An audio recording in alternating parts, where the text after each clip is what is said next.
Then we're just Sounds talking good. and you forget all about everything that's happening. Sounds good. Besides, you have done way harder things than this podcast in your life. For real. Yeah.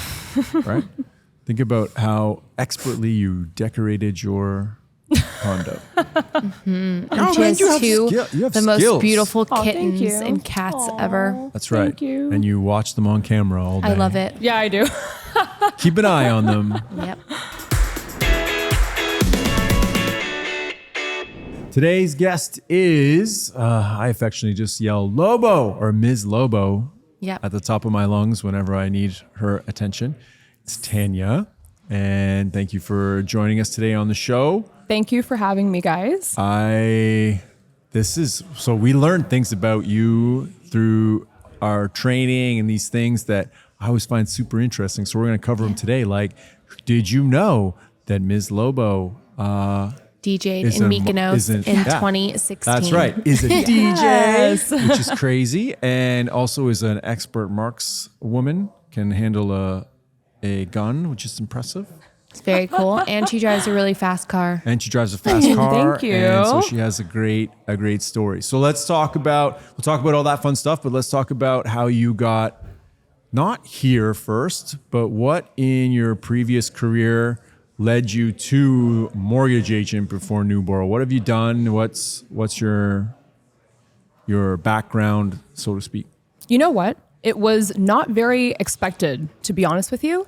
So when I was much younger, I loved makeup. I loved working with makeup. That's kind of a passion, as you can see. And from there, when things got serious and I finally got a grown-up job, I was in the finance industry, and specifically auto finance, which you can relate That's to. right. That's why we connected.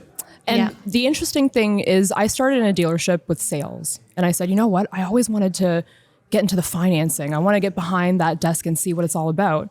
So I found a great opportunity at a brokerage. Believe it or not, it was a mortgage brokerage. But what they also did was broker finance deals for dealerships all across the province, big, small, all of it. Oh yeah. And it was honestly a really awesome experience because I got to learn a lot about financing. I've been looking at FILOs for 8 years now. Yeah. Although, it's actually very different. I thought I knew a lot before I came here, but when I came here, I was like, oh my God, I know nothing. The sad part is, with COVID, the industry just kind of went upside down and it no longer provided enough. It was very, very, uncertain, not stable. So I was already in a mortgage brokerage technically. I just wasn't a mortgage agent. So I said, you know what? I see opportunity in mortgages, so let's just go ahead and get the licensing done. Okay. So I did that. And I parted ways with my old boss. He probably wants to kill me.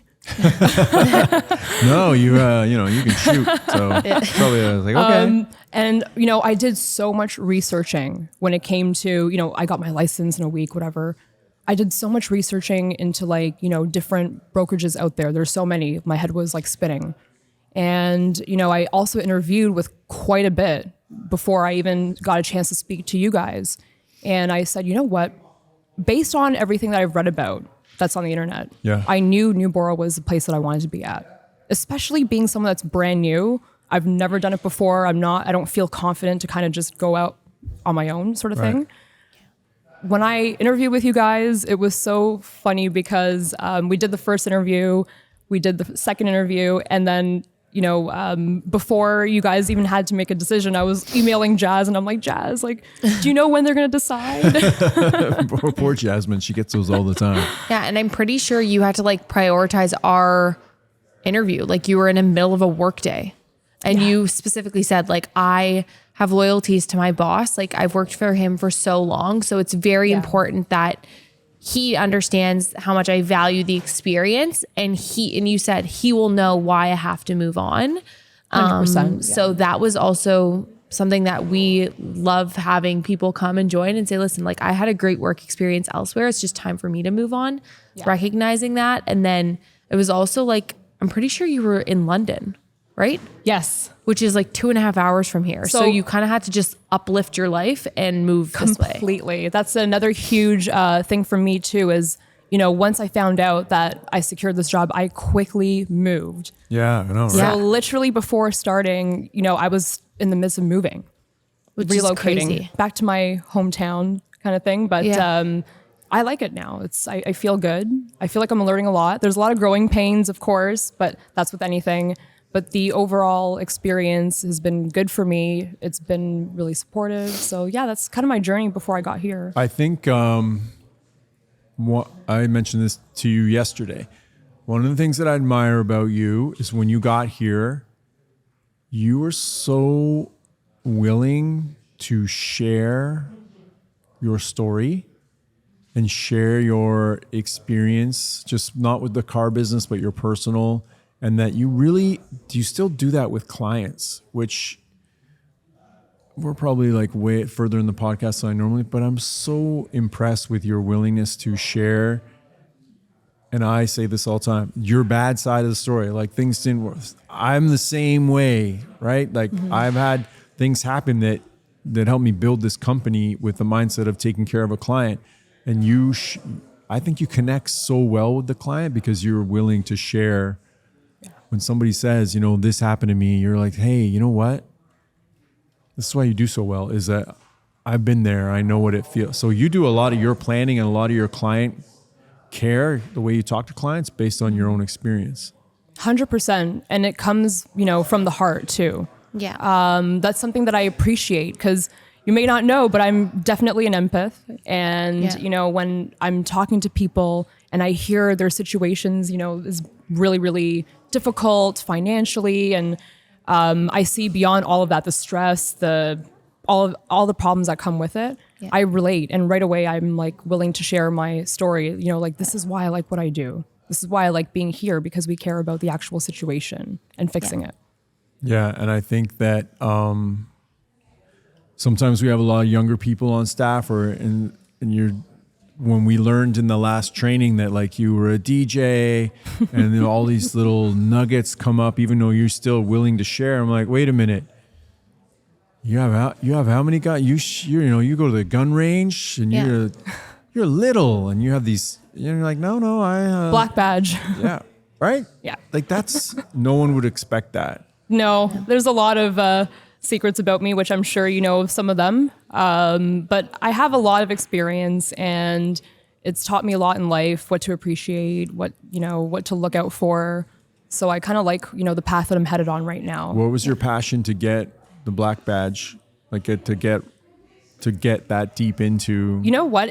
I think it's the competitive side to me, a little bit, but I think, to be quite honest with you, it's more so the fact that I feel like I have something to prove, because you see me show up at Sharon Gun Club and I'm like, this tiny little girl and everyone's, older or a man, and, they kind of maybe measure me up a little bit. So in my own mind, I'm like, you know what? No, I'm going to walk around with a black badge 100%. So I just did that. What's the process like for that? So you have to go through IDPA, IPSC. You do a lot of like shooting matches, where you're timed, where you always have to hit the alpha. So you do that, you get, your qualification or your black badge, then you're set. Then now I walk around the gun club with a black badge. So now no one says nothing to me. Right? They probably don't even want to be your friend either. So you did a lot of research on Nuborrow. You finally get into Nuborrow, and you struggled a little bit at first. And so we have another long-term car person, and I was in the auto industry and the auto finance industry. So I understand those struggles of, it's a very relatable business. And at the same time, it doesn't relate at all. No. Because in the car world, it's the car that's the focus. Yeah. If you qualify, if you get the car, the client's happy, client takes the car, end of story. Yeah. Here, they're bringing the asset to you. This is what I have. This is the home. And then you kind of work the deal backwards. So it's a little bit of almost unprogramming yourself. Honestly, it really is. I think that was my biggest struggle, was I came into the business thinking, okay, you know what? I know a lot about credit. I know a lot about how this works. Yeah. I've learned that it's not similar at all, even though there are similarities with reading credit and this and that, but that I would say that that's just limited to that only. And you're probably not the only one. I think too, like people have that same experience where they're like, oh, well, I've owned so many cars or I've done so many things and this is the process. And I went into the dealership and I got my credit checked right away and I got approved for my car. Like, why don't mortgages work like that? Like, I know I have good credit. So they even have a skewed perception on how it works. Yeah. And I think too, like you said, it's very different. So you did come with a wealth of knowledge, but it was just like a different perspective on that knowledge. Completely different. Yeah. Yeah, it's something it's the car is the focus. So you're doing everything around the car. Yeah. Yeah. And here, the plan is the focus. Yeah. So my expertise completely went out the window, if you can imagine, because having, knowledge in cars in that industry, gave me an edge. Like I used to do appraisals, I used to do buying, wholesaling, dealing with used car sales managers. They were my favorite people. So I went from all of that knowledge, all of that stuff to, I don't know anything about mortgages. Like, what is all this? It's like a different language. And then you get here and you realize we don't teach you anything about mortgages. Yeah, that's probably the most surprising part about it is your focus, or Nuborrow's focus, is so different. But it's a focus that everybody can grasp, as opposed to just straight knowledge on numbers and products. This and that. Right. It's true. It's so I watched you struggle because you were if you step back now, you moved your whole life. Yeah. You're trying to unpack, get into a new place. There's going to be a gap between income. So you're at a place where you're making money. And you come thinking you're going to make money right away, you're going to be successful, and then you have that gap, and now there's a stress of trying to close that gap with the income. Yeah. So you had a lot of things stack up against you and needed time to like regroup. And I think one of the very first things that we extended was like giving you that time to, yes, you're part of the team. Don't worry. Take this time. If you need time away, take this time to rebuild, because we want you here on the team. Yeah. That really meant the world to me, by the way. And I never forget that. I never will. I'm fully invested, like I felt like I was really part of the family or part of the team, or that you had faith in me. So, that was really nice. Yeah. And I appreciate that I had that time to, fix myself or work on it and reset and come back. I think it's because you were so honest. Yeah. And life gets ahead of everybody. Yeah. And I think sometimes it gets ahead of us before we even have time to like realize it. Yeah. So to have the support system to say, hey, listen, I may or may not understand what your situation is, but you need this time is something that we don't always get, or not everyone has that opportunity. And even like relating it to our clients, like a lot of our clients don't have that. Like life is happening. They're missing mortgage payments. They're missing credit card payments, and they still have to clock in at 9 o'clock. Yeah. Exactly. And life moves on, where sometimes you do need that break just to reassess, reprogram, and then move forward in a stronger mindset. I think honestly, what helped me grow the most was that period where you gave me the freedom to fail. And not everybody has that luxury. And I'm sure you probably didn't have that luxury yourself, becoming, a successful mortgage brokerage and all of that. You had to weather through it, even through hard times, but you gave me like that little period of freedom to fail, which allowed me to bounce back. Yeah. And that's, I think, like the biggest thing for me too. I think it would be almost hypocritical of us to not extend that if we're so focused on extending that to clients. Yes. Who we meet for the very first time, and now you're a family member, and to not give that to you just would seem so backwards as to everything we put on the walls in here and everything we talk about when we talk to clients. And the whole, to me, what the brand means is about helping people and guiding people. It has nothing to do with mortgages. It's just the vehicle we use. And then to not turn our backs on you and be like, but you have to be here at 9 to 5. Like it's a lot about flexibility and investing back into you. What was that journey like? Because it had to be hard Very. taking the help because you don't really know us, Yeah, and wondering it's- if it's real, and then being out, taking the time that you need to Yeah. to get everything sorted out, wondering, was it just a way to get rid of me? Yeah. It was kind of difficult at the time too, because I, first of all, don't expect anything, you know? And so when I was offered that help, I was thinking, oh my gosh, I was just worried, you know, am I a liability to this place? I should be an asset. Like, I just feel like I'm bringing the place down, or, you know how your mind kind Yeah. of jogs. Sure. And I got all worried, but eventually over time throughout that period, I was speaking, you know, with you, with Adriano, and I said, okay, you know what, let's make the most of it and let's get everything sorted out. So that way, when I come back, I You're can ready to go. perform the way I should. And, Yeah. you know, And it's hard to accept help, like It is. overall, especially if it's like, especially you've been very independent your entire life. Yeah. Having sense. challenges and like valleys and hills that you've had to kind of overcome. So being someone that's so independent naturally, to take a step back and accept help is difficult. It's like we try to help people all the time, and sometimes you say it. Some people just don't want to be helped. It doesn't mean you can't offer them help. So it takes a big person to accept help when required, reassess, and then come back. And I truly mean it. I wouldn't Honestly, say I it if think didn't. Allie hit the nail on the head. So, you know, she is right. You are 100% Yeah. right. I am very independent. So it was hard to accept the help. But, you know, Yeah. when I saw that it was coming from this, like, you know, real, genuine Yeah. place, I was like, you know what? Yeah. Like, And I don't want sometimes to let you're them down. skeptical of people that try to help others Yeah. because not everyone helps with the right intentions. Some people help in an attempt to have something in return. Right. Especially if it's like monetary, or like there's always that subtle thought that maybe there's an expectation of it. Yeah. So Yes, when it comes 100%. without an expectation and it's like, hey, this is just the betterment of for yourself, everyone would question it. Like you take Yeah. a step back and be like, well, Wait a do I minute. deserve this? Yeah. Like, is it me? Like you said, you questioned your ability to, or am I an asset? Am I a liability? So Yeah. it's inevitable, but to see you, I guess, come back and understand that that help was coming from a place that they knew that it would be of value to you and that you wouldn't take advantage of it, just speaks volume to the type of person you are. Oh, thank you. Yeah. I could tell it was impactful for you when I did a check-in call with you. Yes, I remember that.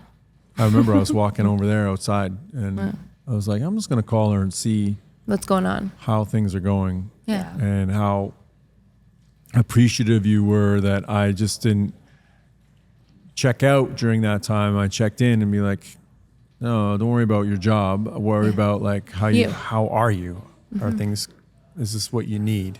I actually will remember that check-in call forever. I still remember it. It meant a lot. Right, just to get, so now the segue to that is DJing. No, is you get that love and support from Nuborrow, and now you're helping clients, and that's you're following the purple brick road where we're on, that we're helping clients. You got to have some client impact stories where you're able to, we gave to you, now you're giving back to clients, and 100%. some that leave an impact on you. Oh yeah. There's one that actually comes to mind. So this client I actually helped last year in October. Okay. That was actually the month that I returned to work. Oh, nice. Yeah, so I helped her, and she had, I think, like a 612 credit score. The biggest problem was just debts. She, I think, had around 140,000 worth of debts. So we helped her consolidate, wiped everything off the credit bureau. She left me a beautiful review. And, it was one of my first reviews, so I was, all You remember warm and those? fuzzy Yeah. inside. So she actually came back because she wanted to, do a renewal or go through that process. And she specifically said, you made me so happy. I think she got the gift card too. Nice. And she's like, I want you to help me again and see what we can do.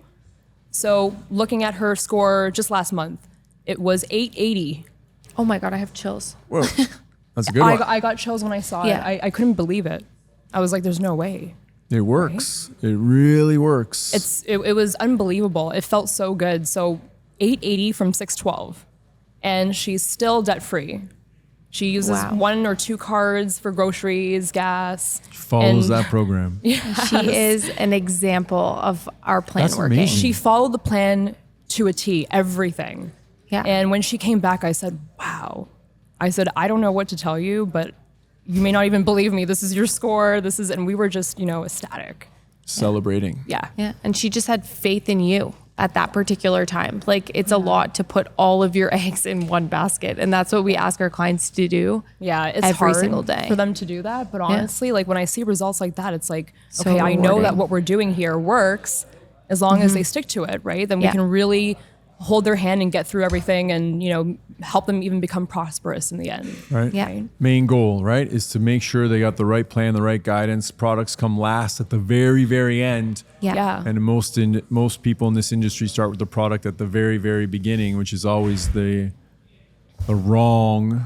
Yeah. Compounds the problem when you do that. Yeah. It's a line of credit because it's less expensive and ends up costing so much more damage down the road that when we talk to them like, that's not what was the wrong move. Yeah. You need to do X, Y, and Z first. Yeah. How vastly different is that then, your approach between that and the car business? We talked about it now, but now that you have that story and that impact. Oh man, the car business was an evil place. Right? It's more predicated on the product and the Yeah. pushing the product. Yeah. Yes. Yeah. nothing We of- were causing all the problems, essentially. And we only had one objective, which was, or two, move the unit, like get approved, move the unit, sell a warranty, sell an insurance. That was literally our objective. It had nothing to do with the betterment of the person. It was just all about the dealership, the gross. Well, yeah, that's what profit. happens when you focus on the shiny object, Yeah. which is the car itself and the item that they want. So Yeah. a lot of people, no matter what their situation is, will gravitate to the shiny object that they want as opposed to what's actually important.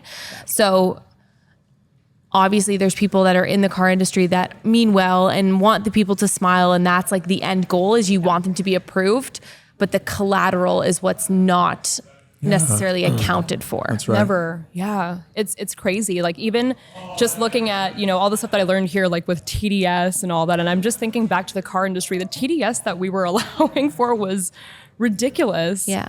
Like the loan to value is 140 and the TDS is like 80.